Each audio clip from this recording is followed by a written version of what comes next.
Set in the 1960s, the film begins with a soldier named Franklin Bean returning home after serving in West Germany. Unfortunately, he is not met with good news. His father has suddenly passed away, and he didn't even have the chance to say goodbye. As he walks through his home, Franklin nostalgically recalls his youth when he was a rebel without a cause who was expelled from every high school. Eventually, his father had no choice but to send him to the army in the hope that he would reform. Clearly, Franklin was not excited about that idea, but today he thanks his father for his insistence. During the wake, the tearful soldier returns to his father a ring that once belonged to him, a keepsake that will accompany him on his journey to the afterlife. After the burial, the protagonist goes back to Germany to resume his military service. Or at least that is his excuse to distance himself from his family and surrender completely to his greatest vice: alcohol. In a military bar, Franklin loses his composure, and things only worsen when an officer asks him to calm down. The soldier even climbs onto the tables, exclaiming that he is a free man. Barely standing up again, the protagonist falls and discovers that a shard of glass has lodged in his head. Although the injury wasn't too severe, his misbehavior at the bar will not go unpunished, especially for a soldier who is supposed to set an example on foreign soil. Consequently, his lawyer manages to secure the best possible deal considering the circumstances: 90 days in a military prison, where he will have to conduct himself appropriately if he wishes to maintain his rank. At first glance, this seems like an easy task for Franklin, aside from a few inconveniences. However, his perception changes when he meets Sergeant Major Otis Benmanini, the prison commander, a rather despotic man who certainly won't make things easy for him. Furthermore, Franklin's natural arrogance doesn't help much when he encounters his first brush with McKinney. This incident sends him to a special barracks, at least for a guy like him. It is when Franklin enters the barracks that he realizes what the sergeant had been referring to. This place belongs to the self-proclaimed Soul Patrol, a squadron of African-American soldiers. For obvious reasons, Franklin does not quite fit in with them.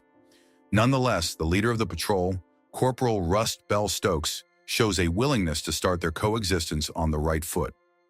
In response, Franklin offers him one of his cigarettes, but Stokes snatches the entire pack. No harm done, until the protagonist prepares to confront him.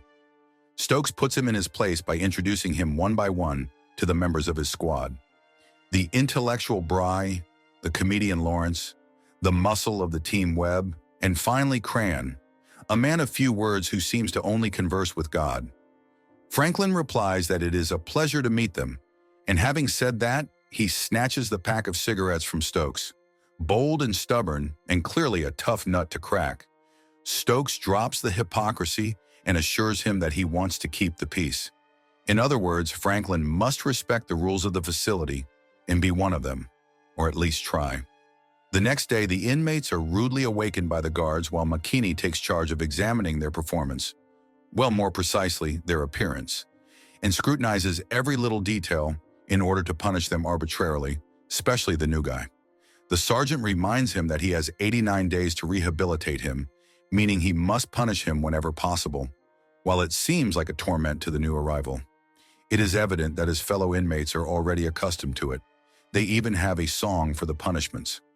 At that moment, Cron opens his mouth, and one can see why he usually remains silent. "We are not worthy to hear him," they say. Throughout all of this, Franklin merely observes with astonishment, for he had never before seen any soldier take such pleasure in these matters. Later on, while most of the inmates train normally, the African-American soldiers are sent to erect a fence in a nearby field under a relentless sun. Franklin, of course, isn't spared during the work. The soldier notices an old abandoned mill that seems repairable. However, the guard assigned to watch over it orders him to get away from the mill immediately, ignoring his protest that he was just taking a look. The protagonist is forced to return with his companions, although this time he shows interest in their conversation and even earns some laughs.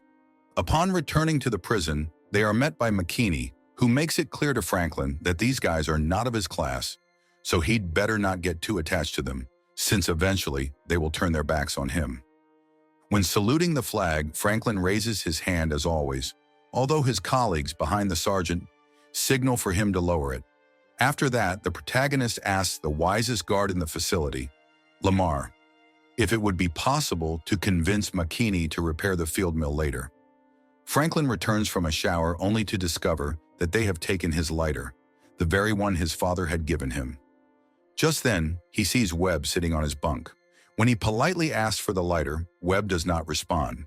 But when asked roughly, he does respond, even demanding that Franklin apologize for calling him a thief. Indignant, Franklin exclaims that the guy is crazy if he thinks he deserves an apology. That must have hurt. As soon as he steps out of the shower, Stokes tries to impose some order on the situation, but Franklin retaliates. Webb Stokes knows he cannot stop what is about to come. During the next inspection by the sergeant, the protagonist sports a black eye that clearly does not go unnoticed. Immediately, McKinney asks him who was responsible, to which he replies that he just had an accident in the bathroom, knowing full well that it is a lie. The sergeant then asks why he defends these people, since they wouldn't do the same for him. Franklin remains silent, and as a result, the sergeant punishes him and his companions with lagartijas, a form of corporal punishment. However, even that is not enough to break the protagonist. Thus, the sergeant concludes that Franklin has chosen a side, and in his opinion, the wrong one. Back in the barracks, Franklin shows interest in the reasons behind his companion's punishments. In Lawrence's case, he is accused of abusing a girl, and emphasis is placed on the word accused, since he didn't actually do it. In reality, he went out drinking with a woman and had her full consent. But at dawn, her husband appeared, and she conveniently forgot what had happened, making it easier to point the finger at the man of color. While working in the field, Franklin sets to work on the mill alongside Webb. As his father raised him in a rural area, he believes this is a way to honor his fallen memory. That night, the protagonist tries his luck in prying information from Stokes, although the latter refuses to explain why he was punished. On the other hand, Bryce is candid about his crime, confessing that after an altercation with McKinney, the latter planted a gun on him and accused him of conspiring to kill him. In another case, similar to Lawrence, they would all have preferred a 90-day sentence like the little white guy. Changing the setting, an erratic McKinney heads to the bar after arguing on the phone with his wife about the upbringing of his problematic son. Beer after beer, the sergeant loses his mind and unleashes his anger on Franklin, trying to push him over the barracks fence. Lamar immediately comes out to stop him, but McKinney continues and even attempts to scale the fence. Spoiler, he can't. In the following days, the protagonist gradually becomes more integrated into the Soul Patrol while taking charge of repairing the mill. The best part is that he also learns the patrol's marching step.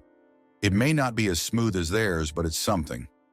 One day, a colleague from the army visits the protagonist and informs him that in a month there will be an attack in Vietnam, for which many soldiers will be needed. In other words, Franklin might be sent back to the front earlier than expected.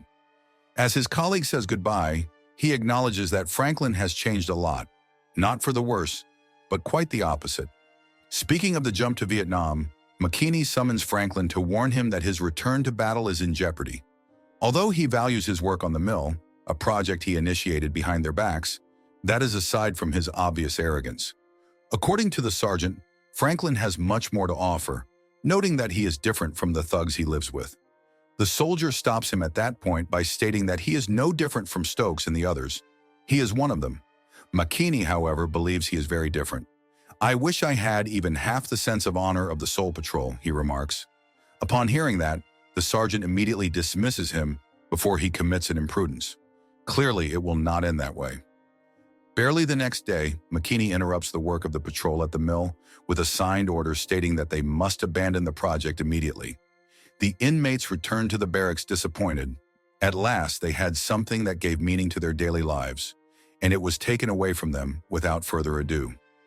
On their next visit to the field, the frustrated soldiers resume their work on the mill with the approval of the other guard, who simply ignores them.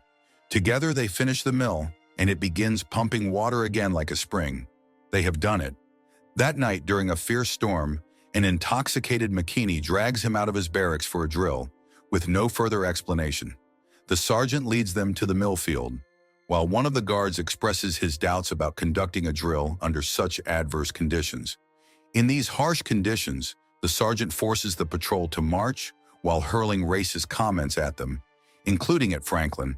After all, he is one of them. At that point, the sergeant orders Franklin to step forward and asks him when things began to fall apart between the two. Curiously, he refers to him as John, his son. The sergeant is taken aback when he sees Cran climbing the mill. He tries to shoot him with his pistol, but fortunately, it is empty amid the mud. The sergeant finds the magazine that had fallen from his gun. Tired of running away, Cran immediately gets down and runs with all his might toward McKinney, while Stokes and the others subdue the sergeant. Although it is already too late, the bullet ended up in Cran's head, and Franklin was unable to save him. His companions weep his death. Unable to console one another, they have lost the best among them. Following these events, Franklin's sentence is commuted. However, he remains in prison in memory of Cran. McKinney, on his part, is tried in a military tribunal where the Soul Patrol presents their version of the events. Unfortunately, the sergeant's defense is better than expected, arguing that he was not in his right mind and shot an inmate, believing he was trying to escape. When Franklin takes the stand, he falters under the barrage of questions and inadvertently ends up agreeing with the defendant's version. In the end, McKinney's only punishment is to be transferred to another military base. Disappointed, Stokes and his men mention to the protagonist that he looks quite white today. Franklin tries to apologize as best as he can, but they pay no heed to his words. Before leaving for Vietnam, the protagonist makes one last visit to McKinney, who has completely surrendered to his madness. He is not worth saving. After that, Franklin once again tries his luck with the Soul Patrol. They don't even look at him, or so he thought, because Webb returns to give him back his lighter and wish him luck on behalf of his comrades. If you want interesting movie recaps, like, share, and subscribe to follow us for more movie recaps.